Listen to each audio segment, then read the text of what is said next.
American formerly imprisoned in North Korea burns to death. Police in San Diego are investigating the mysterious death of a man who made international headlines 8 years ago when former U.S. President Jimmy Carter helped negotiate his release from North Korea. Aigeline Molly Gomez, 38, was found engulfed in flames Friday night in Mission Bay Park. An off-duty California Highway Patrol officer spotted him in a dirt lot and stopped to help, police said. He was pronounced dead at the scene. A preliminary investigation suggests his death was accidental or a suicide, police said. A final determination will be made when the medical examiner's office completes its investigation. Gomez had recently moved from his hometown of Boston to the San Diego area. His death raised questions about his life since his return from North Korea. He was arrested in North Korea after entering from China. North Korea sentenced him to 8 years of hard labor in 2010 and a fine of about $600,000 for illegally crossing its border with China and for an unspecified hostile act. He was freed in August 2010 after Carter helped negotiate his release.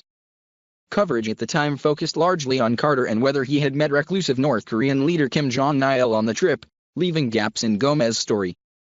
Carter, who has a history of helping thaw frigid Pyongyang-Washington relations, did not make any comments at the time about his trip.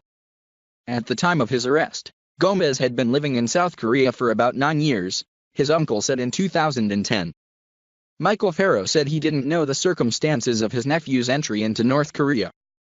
But he said it was not in his character. He did not take things to the extreme. He may have just been trying to peek in and help others and teach them. He had good motives. I know he had good intentions.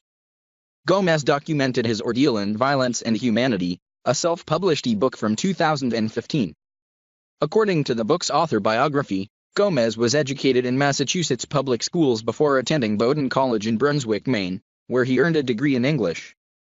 He pursued a career in education in the suburbs of Massachusetts before moving to South Korea to teach in the rural provinces of Seoul.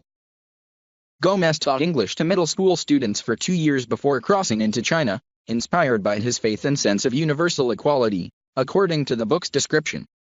For 9 months he remained detained in a remote prison under strict supervision while friends and family in the United States were kept in the dark about his health and location as tensions peaked in the region, leading him to true tests of hope.